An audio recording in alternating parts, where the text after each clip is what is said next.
Hi friends, இந்த வீடியோவில் என்ன பார்க்க போகிறோம் அப்படின்னா ஒரு ஷார்ப் டிவி நம்மகிட்ட வந்திருக்கு. இதனோட மாடல் நம்பர் வந்து LC-40LE185M. இப்போ இதில் வந்து என்ன கம்ப்ளைண்ட் ஆயிருக்கு அப்படின்னு சொல்லி இப்போ காமிக்கிறேன்.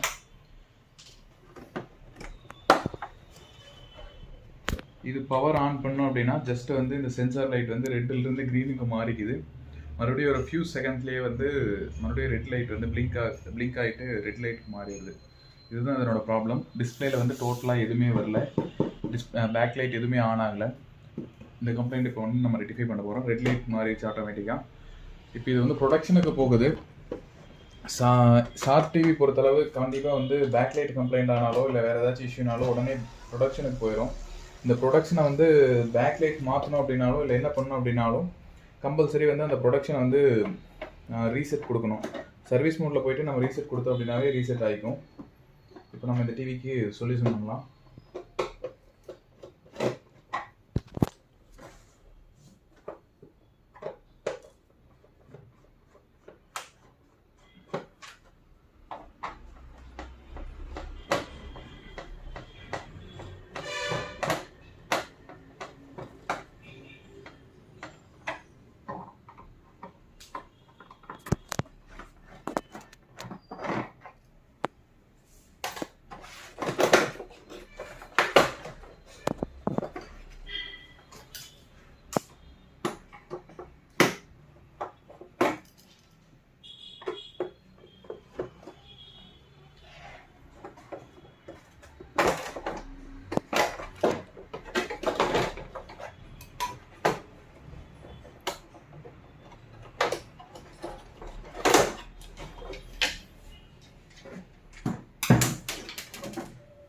இப்போ நம்ம ஃபஸ்ட்டு இதை எடுத்தோன்னா என்ன செக் பண்ணோம் அப்படின்னா பவர் சப்ளையில் வந்து பேக் லைட் ஒயரை கழட்டிட்டு பேக் லைட் டெஸ்டரை யூஸ் பண்ணி நம்ம வந்து பேக் லைட் வந்து வோல்டேஜ் எதுவும் எடுக்குதா, பேக் லைட் எரியுதா அப்படிங்கிறது தான் ஃபஸ்ட் எடுத்தோன்னா நம்ம செக் பண்ணோம். ஏன்னா இந்த ஷார்ப் டிவி பொறுத்தளவு பேக் லைட் சைடு கம்ப்ளைண்ட் இருந்தாலும் இந்த மாதிரி வந்து எரர் போகும்.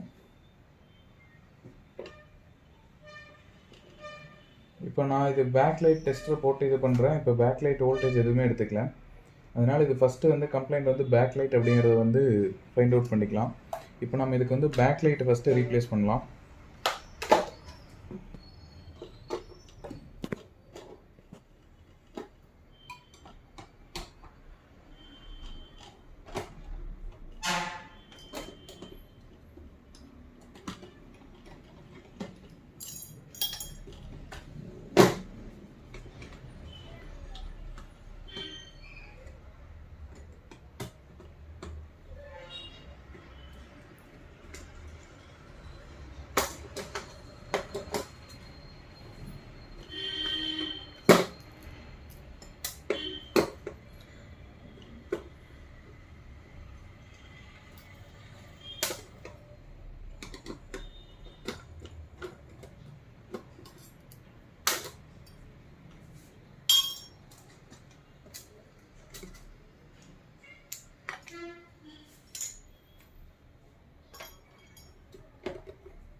இது பேனல் ரிமூவ் பண்ணியாச்சு. இதனோட மேல் பீடிங் ரிமூவ் பண்ணிட்டு நம்ம ஜஸ்ட் இப்போ எல்இடி மட்டும் செக் பண்ணோம் அப்படின்னாவே பேக் லைட் கம்ப்ளைண்ட்டாக என்ன அப்படிங்கிறது தெரிஞ்சிடும். இப்போ இதுதான் இதனோட எல்இடி. இந்த எல்இடி வந்து ஃபஸ்ட்டு செக் பண்ண போகிறோம் நம்ம.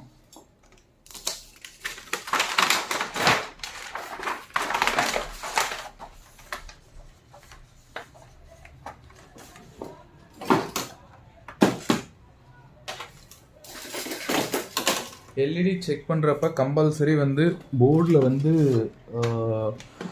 கனெக்ட் பண்ணியிருக்கக்கூடாது. ஏன்னா இது தனி டிரைவர் செக்ஷன் இஷ்யூ பண்ணி விட்டுரும். அதனால் வந்து கம்பல்சரி வந்து கனெக்ட் பண்ணியிருக்கக்கூடாது. இப்போ இதுலேயே டெர்மினல் மென்ஷன் பண்ணியிருப்பாங்க, ப்ளஸ் மைனஸ் வந்து மென்ஷன் ஆகிருக்கும்.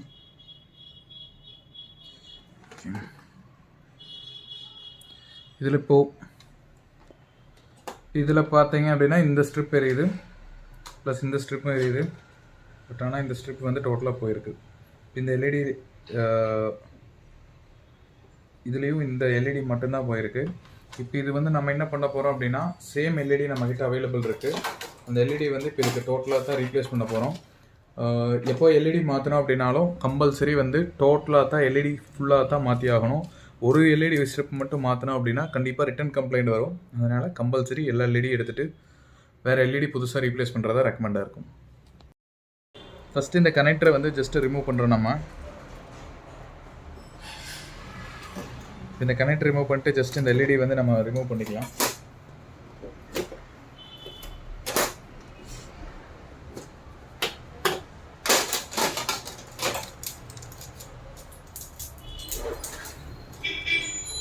சேம் அதே மாடல் எல்இடி வந்து இப்போ நம்மகிட்ட அவைலபிள் இருக்குது. இந்த எல்இடி வந்து நம்ம அதுக்கு பதிலாக ரீப்ளேஸ் பண்ண போகிறோம்.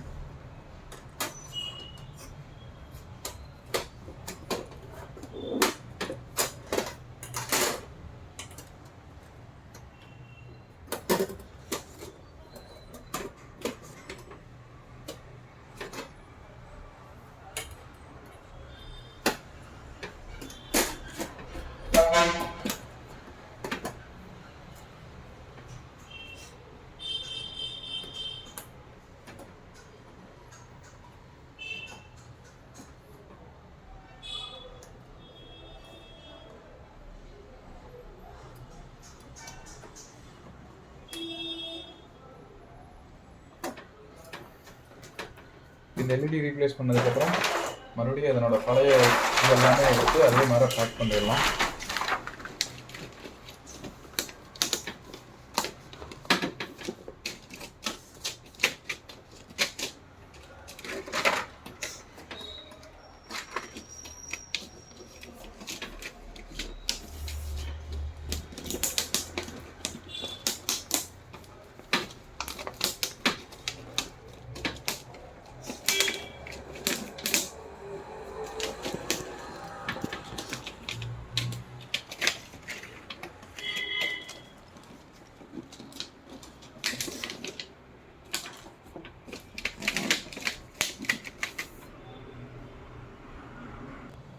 இந்த எல்இடி பேக் பண்ணிட்டு இது வந்து பிளாஸ்டிக் சப்போர்ட் வந்து கம்பல்சரி போடணும். ஏன்னா இது டிஸ்பிளே வந்து சென்டரில் வந்து ப்ரெஸ் ஆகிறப்போ சப்போர்ட் இல்லாமல் இருக்கும். அதுக்காகத்தான் இந்த சப்போர்ட் 2 கொடுத்துருக்கு. இந்த சப்போர்ட் கம்பல்சரி ரீப்ளேஸ் பண்ணணும்.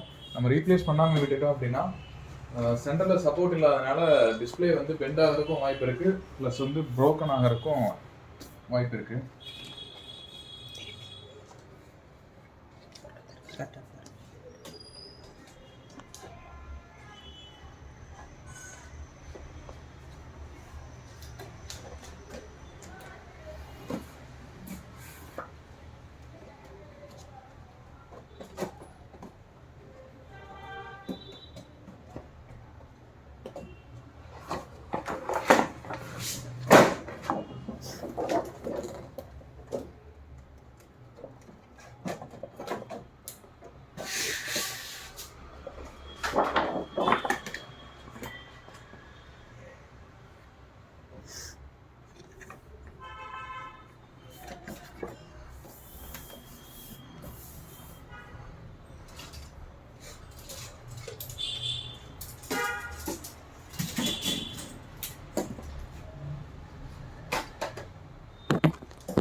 ஃபிட் பண்ணுறதுக்கு முன்னாடி கம்பல்சரி இந்த கார்னரில் ஏதாச்சும் வந்து காடி விட்டு வெளியே இருக்கா அப்படிங்கிறத வந்து கம்பல்சரி செக் பண்ணிக்கங்க. இல்லை அப்படின்னா கம்பல்சரி உடஞ்சிடும்.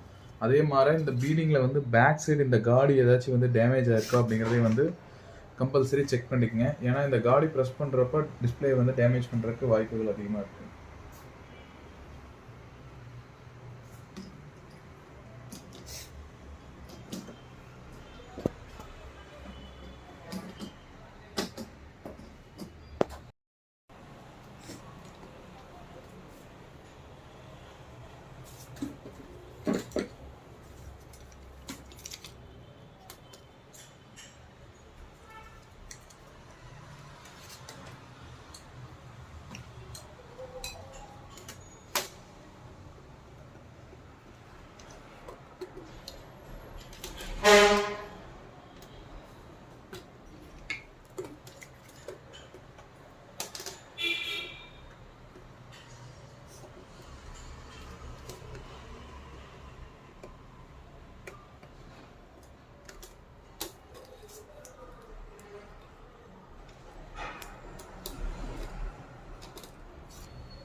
இது ஜஸ்ட் இப்போ நம்ம பவர் சப்ளை ஆன் பண்ணிட்டோம். பவர் ஆன் பண்ணுறோம். பேக் லைட் வந்து ஆன் ஆயிடுச்சு.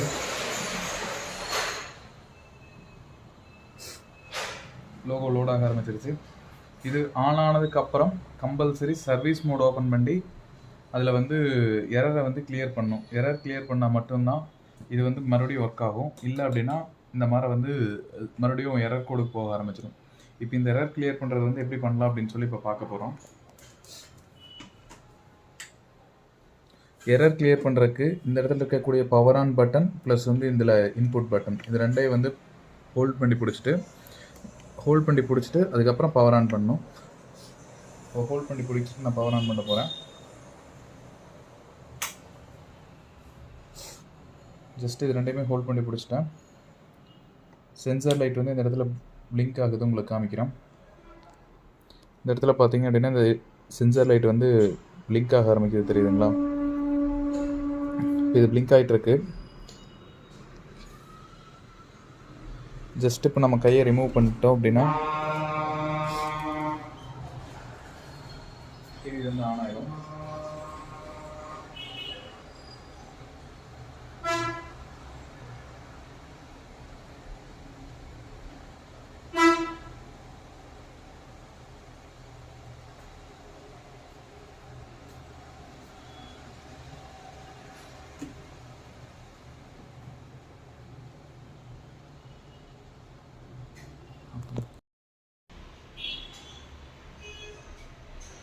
டிவி வந்து இப்போ ஒர்க் ஆக ஆரம்பிச்சிருச்சு. இப்போ நம்ம ஜஸ்ட் வந்து ரீசெட் பண்ணல அப்படின்னா ரீசெட் பண்ணதுனால வந்து இப்போ ஆன் ஆயிடுச்சு. எரர் வந்து கிளியர் ஆகி ஆன் ஆயிடுச்சு. இன்கேஸ் இதை வந்து நம்ம இப்போ ரீசெட் பண்ணாமல் விட்டுருந்தோம் அப்படின்னா சேம் அதே எரர் கம்ப்ளைண்ட் வந்து ரிப்பீட் ஆக ஆரம்பிச்சிடும். அதனால் பேக்லைட் மாற்றினாலும் ஷார்ப் டிவி பொறுத்தளவு கம்பல்சரி வந்து நம்ம சர்வீஸ் மோடில் போயிட்டு கிளியர் பண்ணோம் அப்படின்னா அந்த ரெண்டு பட்டனை ஜஸ்ட் வந்து ஒரு 10 to 15 செகண்ட் ப்ரெஸ் பண்ணி கொடுத்தீங்க அப்படின்னா ஆட்டோமேட்டிக்காக அந்த எரர் வந்து கிளியர் ஆகும். கிளியர் ஆனதுக்கப்புறம் நம்ம டிவி வந்து இந்த மாதிரி ஒர்க்கிங் கண்டிஷனுக்கு வந்துடும். சப்ஸ்கிரைப் பண்ணுங்கள், சப்போர்ட் பண்ணுங்கள். தேங்க்யூ.